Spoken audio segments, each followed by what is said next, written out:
I actually laughed first when I first saw the reports, and then I watched the video and I saw exactly how it was put off.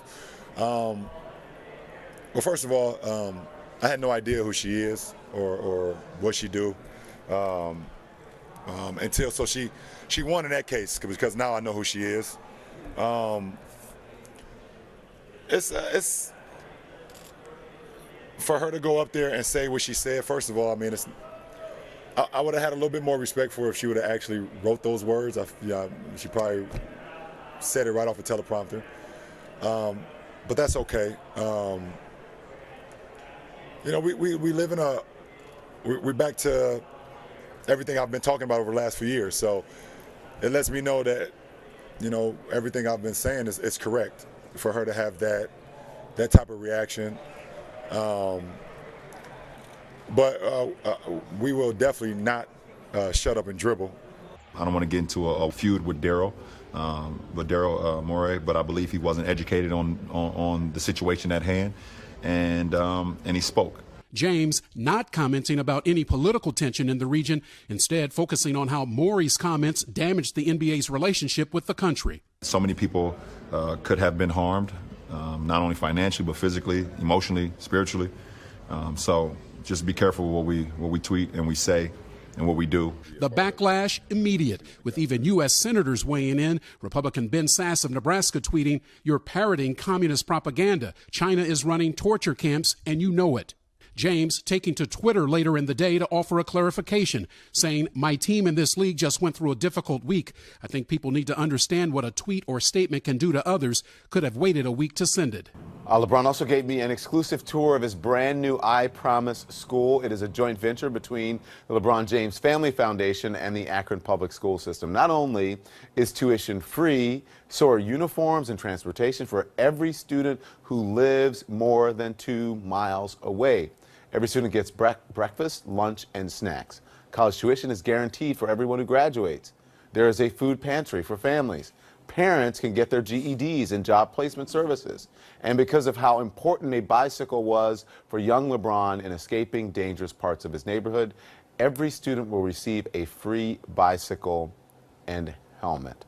It is an ambitious project with an even more ambitious future. Take a look at our tour. This is the coolest thing. Tell me about these shoes.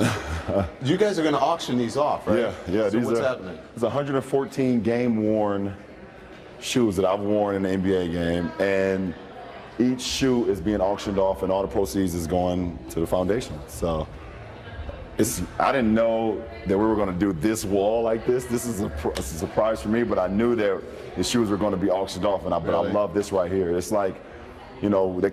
Why the fuck you lying? Why you always lying? One of the biggest names in the sports world today was the target of a hate crime. The Brentwood home of NBA superstar LeBron James tagged with a racial slur. KCAL 9's Dave Lopez live in Brentwood with details and reaction from the NBA great. Dave? Well, Ron Rockingham, if that name sounds familiar, that's because it should be. O.J. Simpson owned a home about 1.5 miles away, just up the street. Behind me, the mansion, the $20 million mansion of LeBron James. You're looking at the gate. On that gate was spray painted the N-word, or painted. Detectives don't know for sure yet, but because of what the word was, it is a hate crime. And today, before the finals of the NBA championship begin tomorrow night, LeBron James reacted. No matter how much money you have, no matter how famous you are, no matter how many people admire you, being black in America is tough. But it just goes to show that that racism will always be a part of the world, a part of America. Of a horrible tragedy that's almost akin to Emmett Till. What are your questions? Yeah, so I have been talking and writing about a simple question. Last Wednesday, it's now been, 9 days, 10 days, whatever the math is, since this story blew up the day before the NBA Finals started. And there was an alleged racist graffiti incident that happened outside of LeBron James's Brentwood area mansion in the Los Angeles area. And so I'm a guy, I put on my lawyer hat every now and then, and I think it's important to figure out what the basic facts are. Because one of the first things I learned when I was practicing law is you can't argue what the law is until you know what the facts are. And so here in this situation, I was just fascinated by some of the details that I was seeing from the reporting. For instance, this racial slur that was on the gate was removed before the police got there. We've never seen any photos of it. We've never seen any video. There is a camera, clearly a surveillance camera, at LeBron James's $21 million LA area mansion. There were no camera footage brought out to this, surveillance video. So I started to ask the question, now it's been 9 days, I called the LA Police Department, and I said, I just want to figure out what the facts are here. Because everybody immediately assumed this is an awful racist graffiti incident. They praised LeBron James for his response to it and everything else. But I said, wait a minute. We don't know if this happened, one. And if it did happen, we don't know who did it. So I said, what's the actual tangible evidence that we have here in public? And I called up the LAPD spokesperson and I said, what do you guys got? And they said to me, they said, well, LeBron James's people gave us a picture that they took of the gate. I said, wait a minute, you mean when your police officers arrived there was no racial slur still there, they'd already painted over it. And I said, and there's no public, this is a TMZ era, right? Where in theory, in Brentwood, California, they called it at 6:44 in the morning. It had been daylight for an hour. There's all these people out walking their dogs, out jogging, driving past to beat traffic in LA.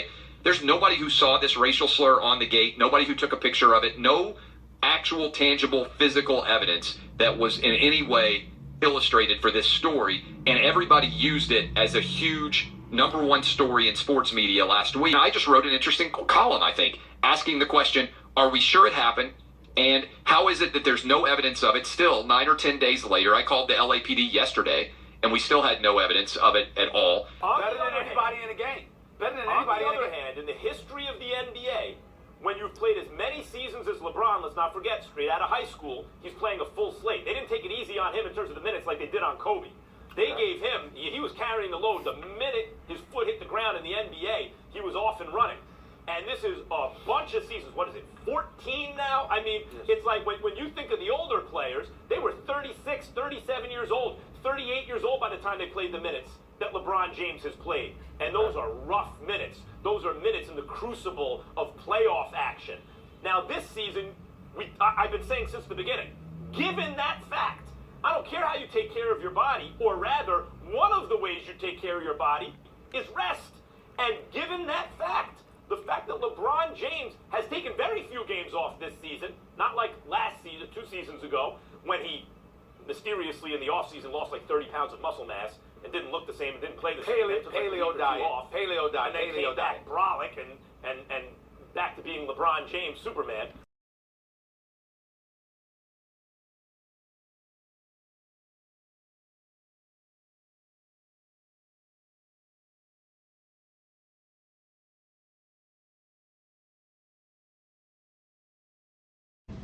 Taylor, you want to follow up? Yeah. So you're holding the autobiography of Malcolm X along with Alex Haley. I don't know how far you are into the book, but what's your biggest takeaway so far? I kind of just started a couple days ago, but I've read and a lot of notes over the years. It's my first time actually reading this from start to finish. But just a very smart man, very, very, very smart man, and basically. His words in the 60s and what was going on is actually what's going on today still. Him understanding how powerful the Negro can be. He used that word a lot. How powerful we are, but we have to unite and we have to be together. We have to stand strong because there's always going to be obstacles. There's always going to be things that's going to be thrown at us where they try to weaken us, they try to make us feel like we're not kings and queens, and it's going to come from all different races and different shapes and sizes and things of that nature, and just a very powerful-minded gentleman, and it's unbelievable to kind of read something that's coming directly from him.